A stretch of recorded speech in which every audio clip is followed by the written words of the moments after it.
Assalamualaikum warahmatullahi wabarakatuh. Izin memperkenalkan diri, nama saya Kintara Silarina Putri dengan NPM 235506109 dari kelompok 3A. Di sini saya akan menjelaskan rangkaian synchronous counter down dan asynchronous counter down. Namun sebelum saya ingin menjelaskan rangkaian tersebut, saya pengen menjelaskan sedikit materi tentang rangkaian ini, yaitu counter.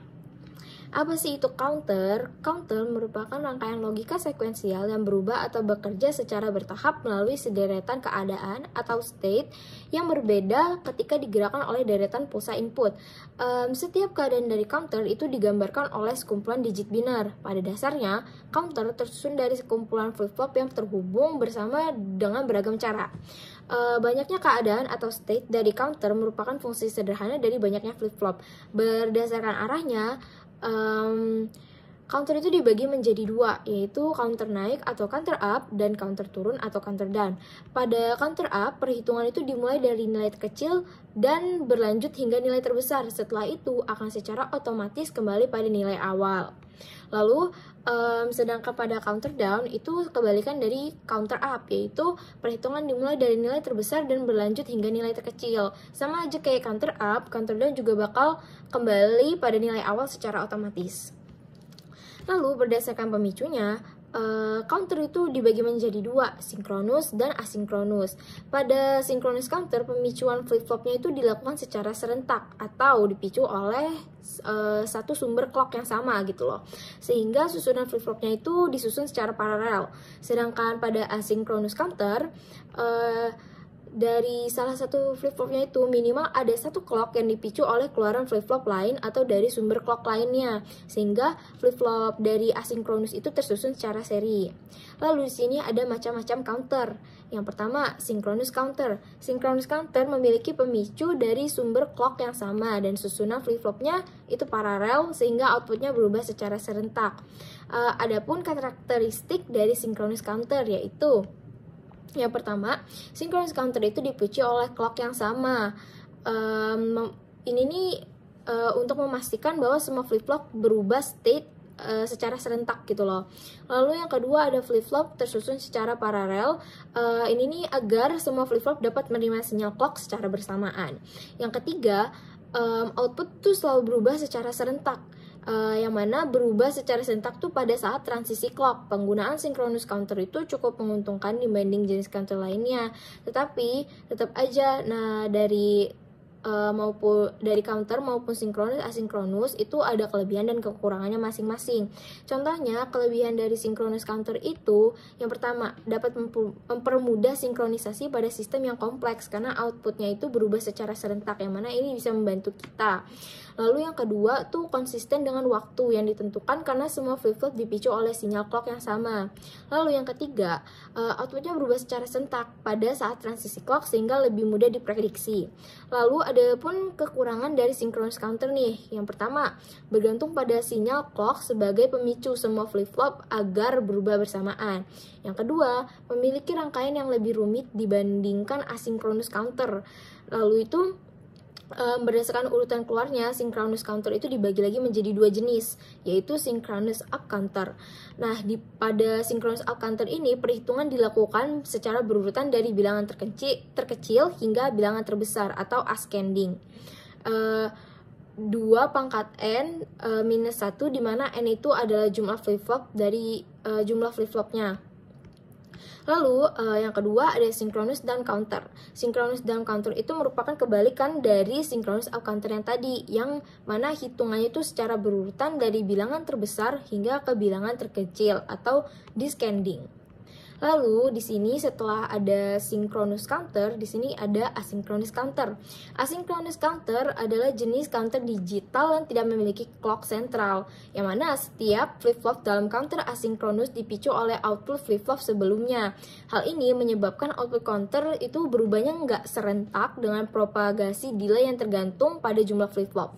Secara lebih spesifiknya itu asynchronous tuh ada beberapa karakteristik yang beda dari synchronous counter. counter. Yang pertama, itu tidak dipicu oleh clock utama atau berbeda dengan synchronous counter yang memiliki clock sentral untuk semua flip-flop. Jadi itu asynchronous counter ini nggak memiliki clock yang terpusat.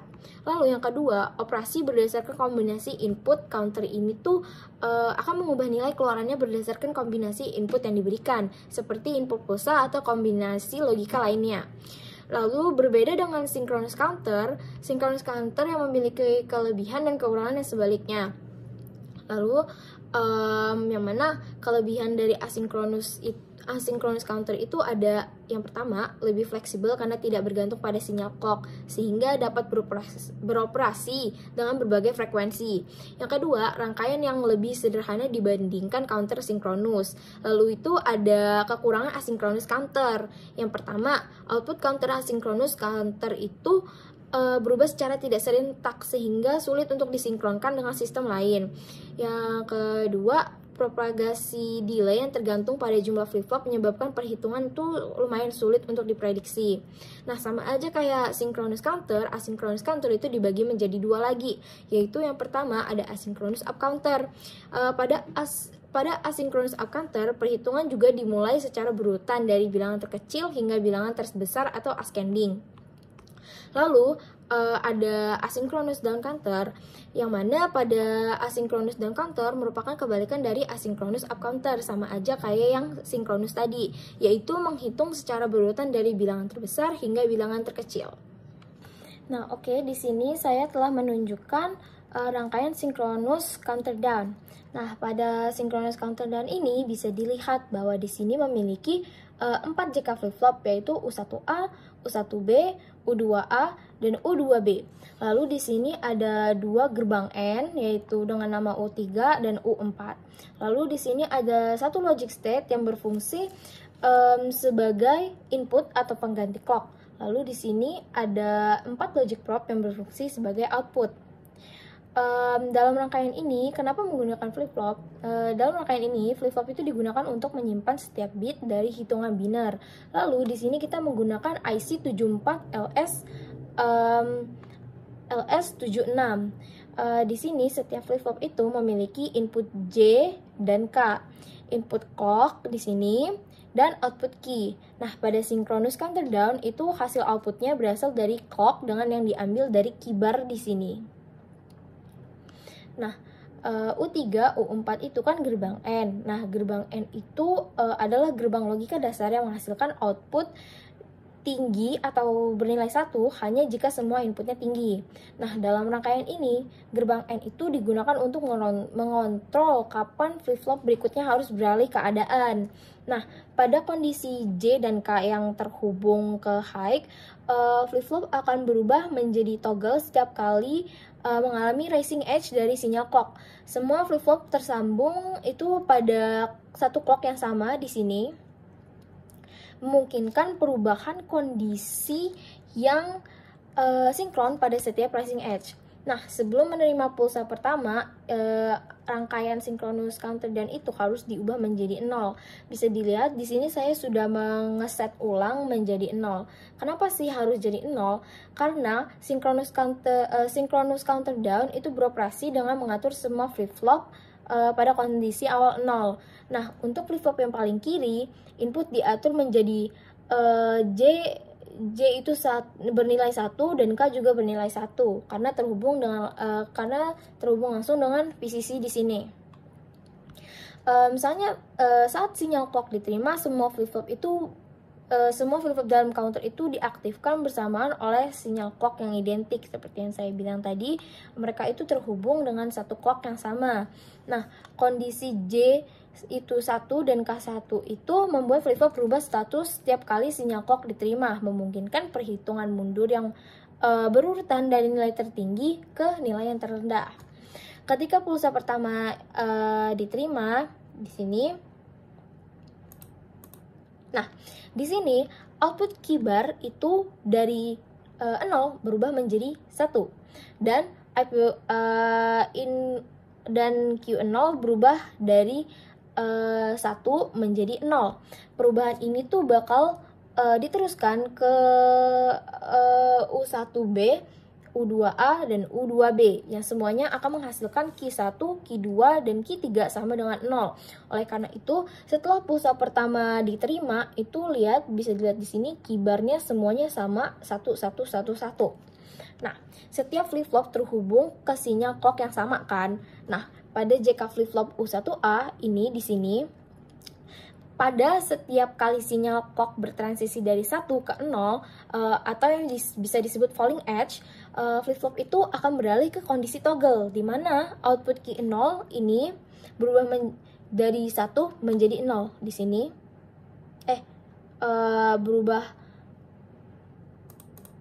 Di sini berubah 1 menjadi 0 kan tadi. Nah, di sini kita telah menerima input kedua di sini.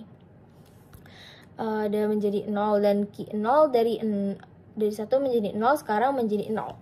Flip-flop U1B itu akan toggle setiap kali sinyal clock bertransisi dari 1 ke 0, dipicu oleh perubahan output Q-bar di sini dari U1A.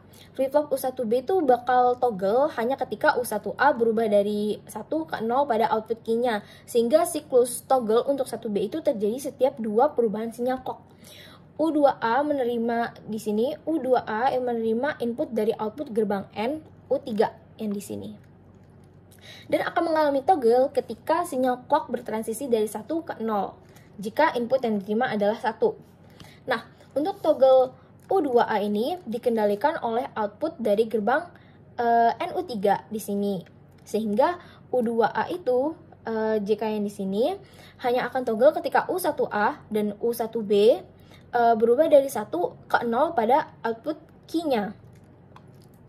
U2B itu ini yang terakhir ini menerima input dari output gerbang NU4 ini dan akan toggle ketika sinyal clock bertransisi dari 1 ke 0 jika input yang diterima adalah 1. Nah, toggle U2B dikendalikan oleh output dari gerbang NU4 di sini, sehingga U2B itu hanya akan toggle ketika U1A di sini, U1B dan U2A berubah dari 1 ke 0 pada outputnya. Jadi di sini kita jalankan.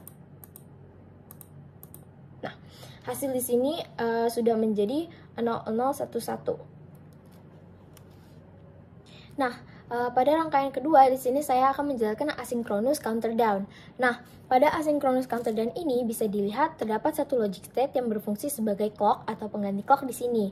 Lalu di sini ada 4 rangkaian flip-flop, yaitu JK flip-flop, yaitu U1A, U1B, U2A, dan U2B. Yang terdapat 4 power juga di sini. Lalu ada 4 logic probe yang berfungsi sebagai output. Nah, setiap flip-flop ini memiliki input J dan K, input clock di sini dan output Q. Yang mana pada asynchronous counter down itu sama aja kayak synchronous counter down, itu output yang ditampilkan bakalan dari hasil yang Q-bar ini. Nah, logic step pada rangkaian asynchronous down itu terhubung kepada JK flip-flop U1A, yang dimana selain mendapatkan nilai clock dari dari logic step, JK flip-flop U1A itu juga mendapatkan nilai input dari power ini yang mana bernilai 1.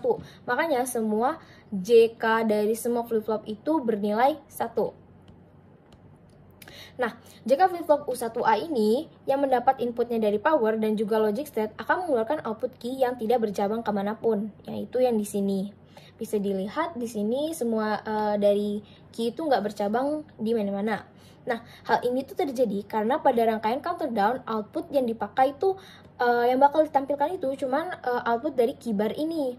Nah, output key-bar ini yang dikeluarkan oleh JK flip-flop di sini itu bakal terhubung terus sampai U2B ini. Nah, nih yang ditampilkan yang sampai yang paling kiri. JK flip-flop U1B yang mendapatkan inputnya dari power dan output JK flip-flop U1A akan mengeluarkan output key di sini yang tidak bercabang di sini, dan output key-bar yang menjadi input dari JK flip-flop U2A dan akan ditampilkan juga pada logic probe di sini. Nah, lalu JK flip-flop U2A itu yang telah mendapatkan input dari U1B itu dan juga dari J dan K-nya dari powernya akan mengeluarkan output key yang tidak bercabang dan juga output key yang akan bercabang, sama aja kayak sisa yang lainnya, yaitu di sini key bernilai 0 dan key bernilai 1. Menjadi input clock JK flip-flop U2B dan ditampilkan pada logic probe. Nah, setelah itu JK flip-flop U2B yang mendapatkan input dari output JK flip-flop U2A dan power akan menghasilkan output yang hanya akan ditampilkan pada logic probe. Nah, sekian dari penjelasan saya. Saya akhiri. Wassalamualaikum warahmatullahi wabarakatuh.